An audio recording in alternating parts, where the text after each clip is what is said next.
So what we have here today is a replacement of the axle seals on a Ford F-150. I first off removed the spare tire so we can have a little extra room going to the differential here, and I placed some blocks, blocked the front tires of the vehicle here, and I'm going to go ahead and remove the pan on the back here of the differential and drain the fluid out. I'm going to leave just loosen the bolts on the very top and just leave them hold on to the pan, and then break the seal on the bottom, let the oil drain out.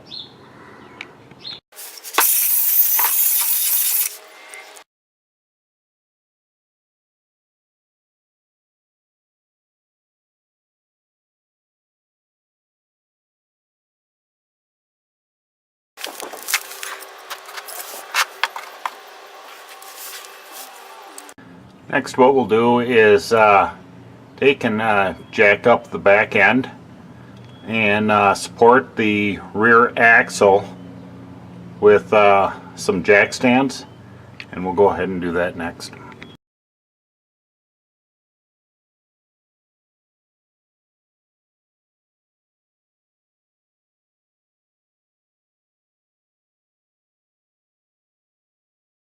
Okay, I double checked that the front tires are chocked very well, and I placed the transmission in neutral.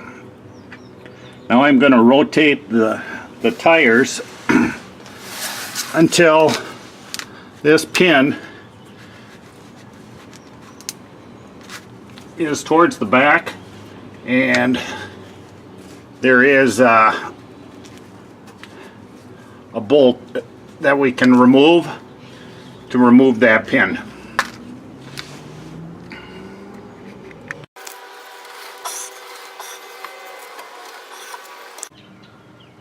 Now that this pin is facing this way, this is the bolt we're going to remove, and then remove this pin.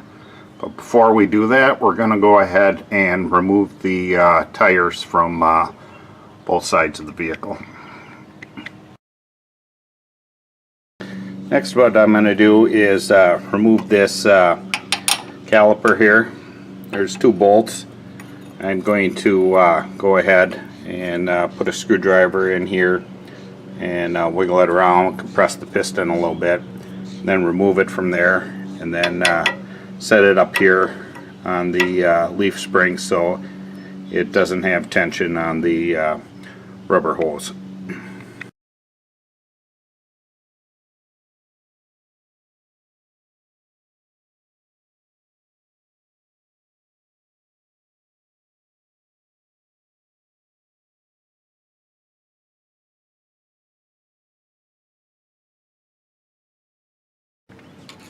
Apparently these have not been sliding on here for a while, so ideally these should have came popping off without the caliper, and they were kind of stuck on there. So next, what I'll do is pull this rotor off, and if it hasn't been off in a while, sometimes that your parking brake on the back side sticks to it and gets damaged when you take it off.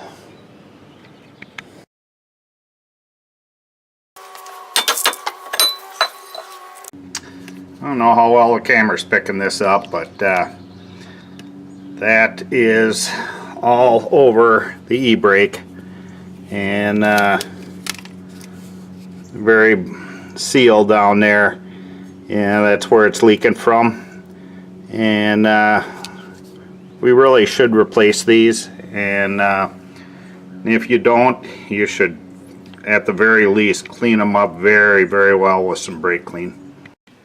Okay, this little locking bolt here is a 3/8, and we'll go ahead and loosen that up, take that bolt out of there.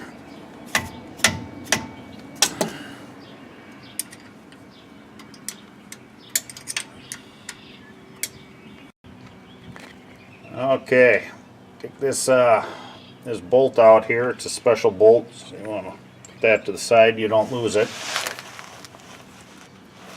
And we're going to try to get this pin out of here.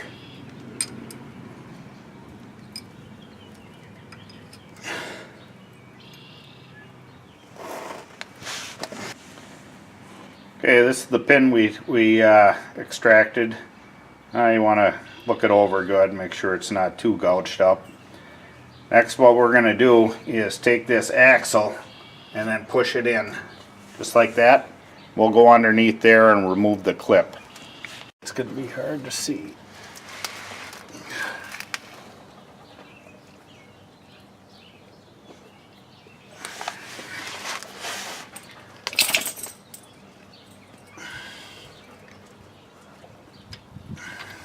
This is the clip that just slides over the end of the axle, and it's held in by this pin here. So this yoke is in the way, so you can't really see it. But now we can just go ahead and slide the axle out and then go and get some seals.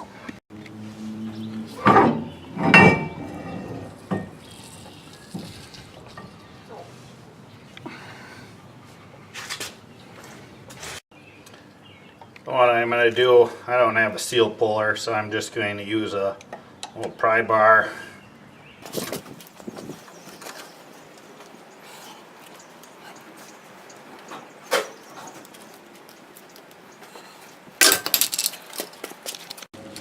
Okay, we purchased a new set of seals for this, and some new brake pads. So those are kind of screwed up a little bit. Want to make sure you clean this up very, very well, and then we will take a seal driver, and we'll go ahead and pound the new seal in.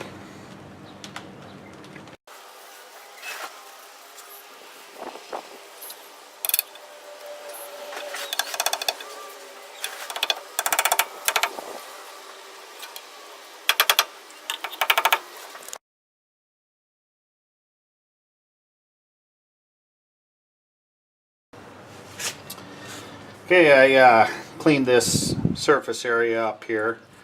This is where the bearing rides on. It looks like it's in pretty good shape. If it's all galled up, you might have some issues there. This is the clip that goes in on the very top. And once we slide the axle in, we'll go ahead and slip this in.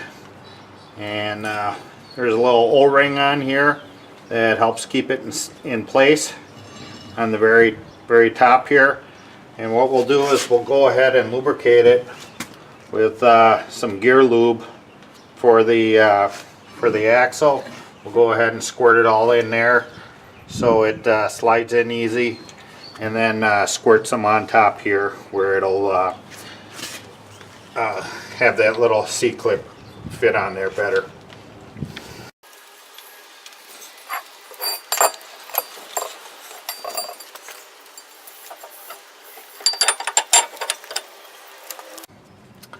Okay, I'm trying to shine a flashlight in here to show you that groove, and then the clip will, that C-clip will fall in that groove there. Okay, I hope you can see that. I got the C-clip put in there. Now we'll go ahead and pull the axle out.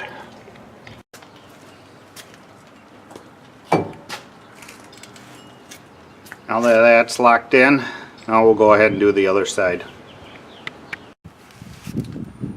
Okay, now we're going to reinsert this pin, and then we're going to put this bolt in there. We're going to use some Loctite, and there's two different kinds you can use. If you use Loctite, you need the 243 because You can use it for oil related items, or you can use Vibratite, which I have here, 122, and since it's going to be running in oil, that's what you need to have. So I'll just put a few drops on the threads of this this bolt here after I shake it up, and we'll go ahead and insert the pin and the bolt.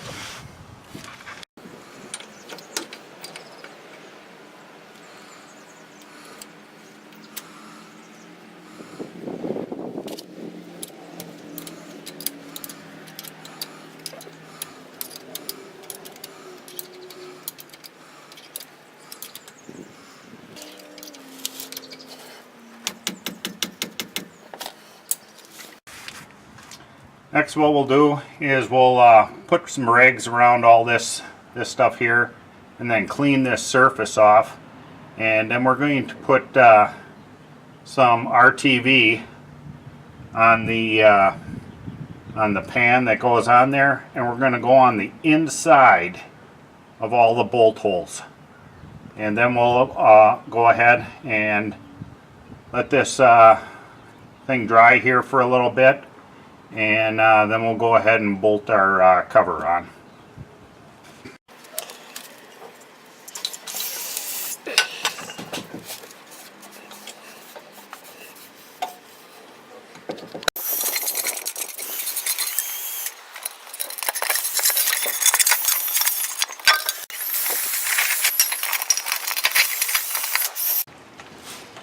Okay, now we'll go ahead and put the rotor back on.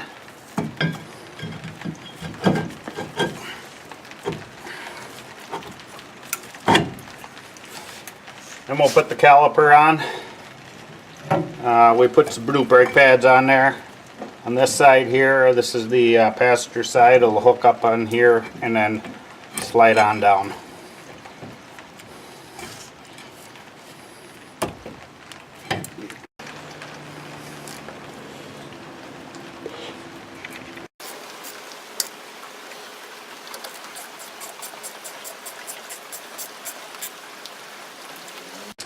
Now I'll go ahead and put the wheel back on.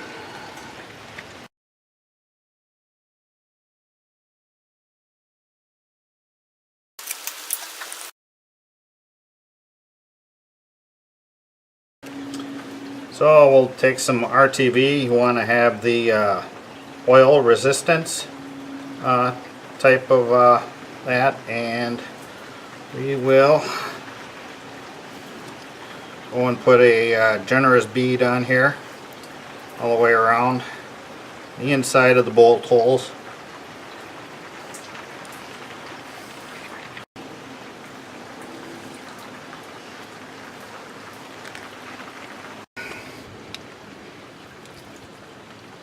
So we'll go ahead and remove these rags here. Make sure that there's nothing in here that's dirty, and then we'll go ahead and put our cover on and start bolting it down in a cross pattern.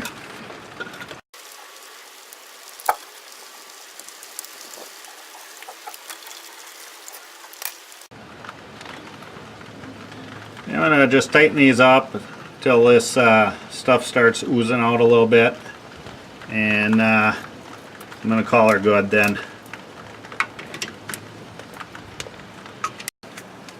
Okay, I tightened these down a little more, and we're going to let that dry for at least a good hour or so.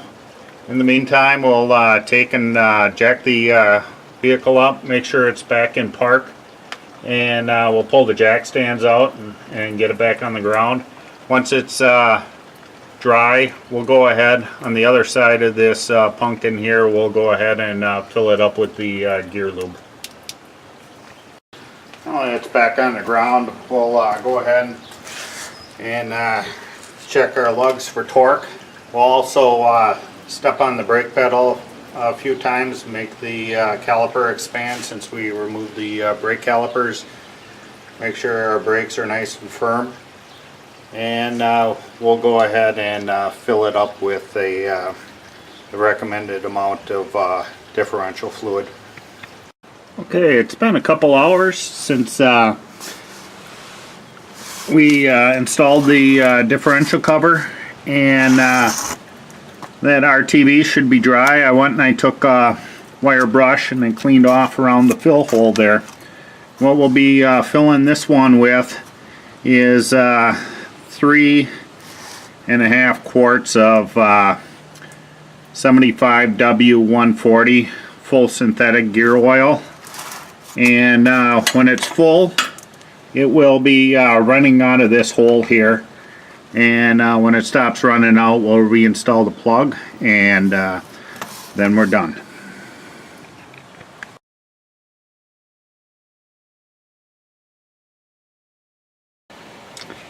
Yeah, I don't know how well the camera is picking this up, but I have a little over 3.5 quarts in there, and it's running out pretty good. As soon as that stops running out, it is full. We can replace the cap. If you happen to have a limited slip differential, you will need to put a friction modifier in there. Otherwise, when you go around corners, your tires are going to be squealing.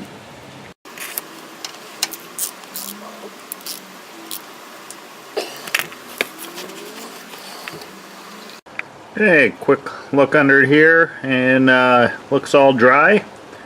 It's good.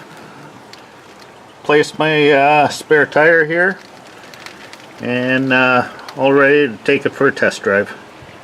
Upon cleaning up, there was 2 tags that were on the differential housing. When I unbolted it, I forgot to put them on. One says what gear lube to use, and the other one is a bunch of numbers. I'm going to throw those in the glove box.